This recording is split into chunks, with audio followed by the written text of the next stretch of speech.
पहले श्लोक में आया है पूत पापा, 2 श्लोक है 19-20, तो उन्होंने कहते हैं पूत पापा, पाप उनके नष्ट हो गए, और क्षीणे पुण्य, तो फिर पाप और पुण्य दोनों नष्ट हो गए तब मुक्ति हो जानी चाहिए।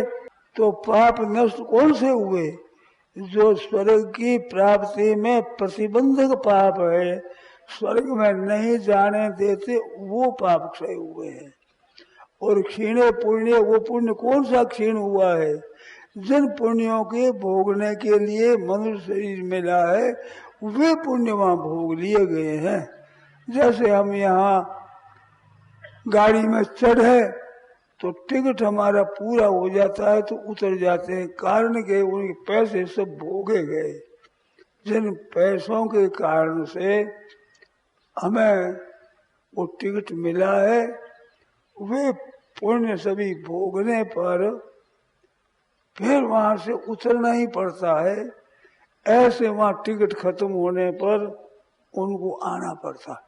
स्वर्ग लोक के प्रतिबंधक पापों का नाश, और वहां भोग करने से उन पुण्यों का नाश ये होता है। पाप पुण्य नष्ट नहीं होते। संचित पाप अनंत पड़े हुए हैं, वे बाकी रहते हैं।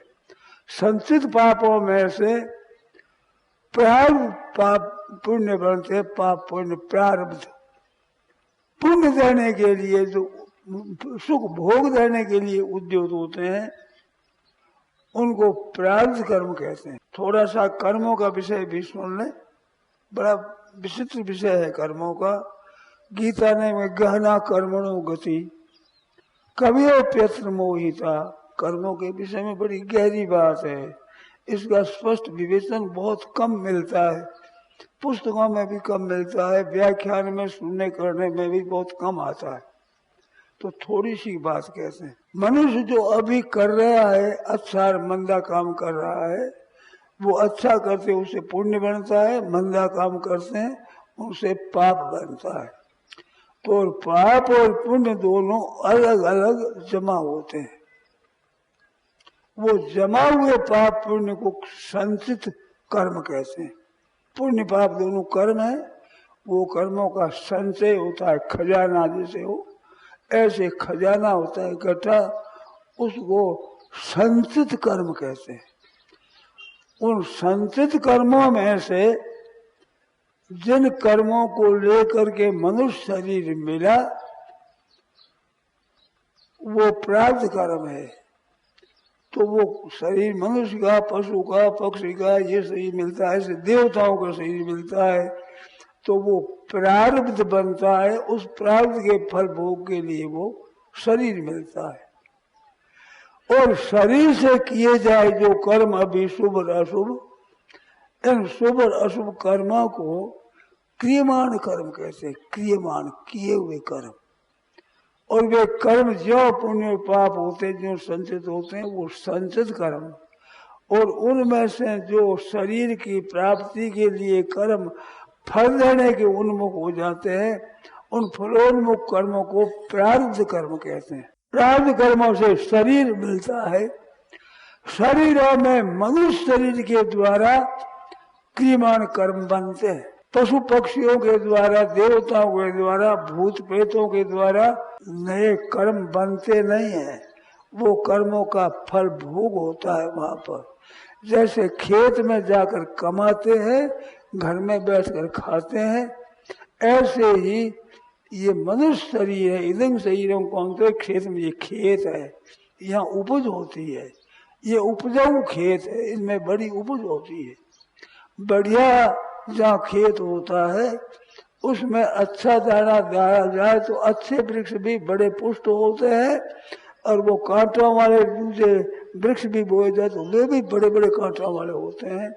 पृथ्वी उनको भी बल दे देती है। तो बढ़िया खेत होता है, उसमें जो ही बीज वो बढ़िया होते हैं। ऐसे इस मनुष्य शरीर में पुण्य भी बहुत बढ़िया होते हैं और पाप भी बड़ा भयंकर होता है। खेत है ना, बढ़िया उपजाऊ खेत है ये। और दूसरे खेत जब वो जंगल है, भूमि है, अपने मारवाड़ में अड़ावा है, अड़ावा, ये तो है खेत वो अड़ा हुआ है कोरा, उसमें कोई पैदा नहीं होती, इसलिए से दूसरे शरीर है। तो इस शरीर को प्राप्त करके बड़ी सावधानी रहनी चाहिए।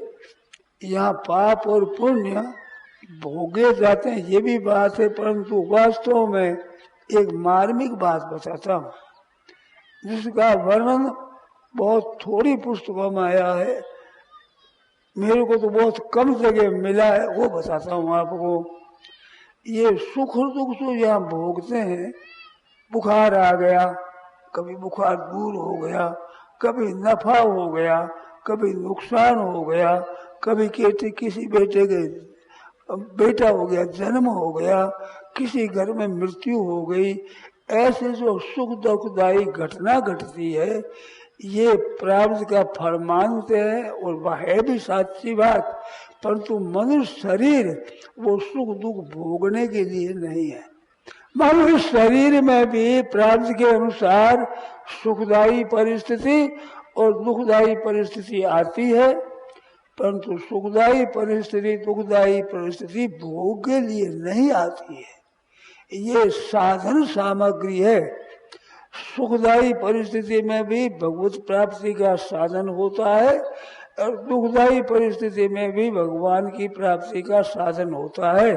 तो यहाँ सुखदायी परिस्थिति भी साधन सामग्री है और दुखदायी परिस्थिति भी साधन सामग्री है।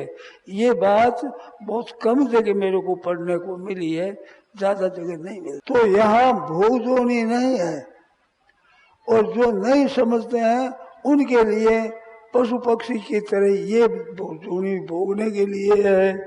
सूकर कुकर ऊंट खर बड़ पशु वन में चार, तुलसी हरि की भगत बिन ऐसे ही नर नार। तो भजन नहीं करते, ध्यान नहीं देते, उनके लिए पशुओं की तरह ही सुख दुख भोगते, परंतु ये भोग योनि नहीं है, ये कर्म योनि है। जो 84 लाख जोड़ी में भटकना ही चाहते हैं उनके लिए कर्म योनि है, और सावधान आदमी हो जाए तो ये साधन योनि है, साधन करने का अवसर है। इस एक शरीर में अनंत जन्मों के पापों का नाश हो जाता है और मुक्त हो जाता है, कल्याण की प्राप्ति हो जाए, भगवत प्राप्ति हो जाए, जीवन मुक्त हो जाए, सब कर्मों से छुटकारा पाकर मुक्त हो जाता है। ऐसा एक सुंदर ये मानव शरीर है। वो चाहे किसी वर्ण में हो, किसी आश्रम में हो, किसी धर्म में हो, किसी जगह क्यों न हो, सब पापों का संपूर्ण पापों का नाश करके परमात्मा को प्राप्त हो जाते हैं। जिन कर्मों से ऊंचा उठ जाता है वहाँ कर्म फिर पुण्य पाप लागू नहीं होते। ऐसी स्थिति प्राप्त करने के लिए ये मानव शरीर है। निश्चय गुण ने विचरता को विधि को निषेधा, उनके लिए वो निश्चय गुण नहीं हो जाए, निश्चय गुण विषय वेदा निश्चय गुण हो भगवान, वो जीवन मुक्त हो जाते हैं, परमात्मा तत्व को प्राप्त हो जाते हैं, जान लेते हैं, तो उनके पुण्य और पाप पैदा नहीं होते हैं। पुराने कर्मों के अनुसार सुखदायी दुखदायी परिस्थिति तो उनके आती है, परंतु उनकी क्रिया से पुण्य और पाप जो फलदायक है वो नहीं बनते हैं। इस वास्ते कर्मण्य कर्म या पशी दकर्म ही सकर्म ये सर्वारंभा दूसरे वो सब आरंभ जितने गए वो काम संकल्प वर्जिता ज्ञानाग्नि दग्ध कर्माणम, ज्ञान रूपी अग्नि से उनके कर्म दग्ध हो जाते हैं, जल जाते हैं, कर्म फल देने को उन्मुख नहीं रहते।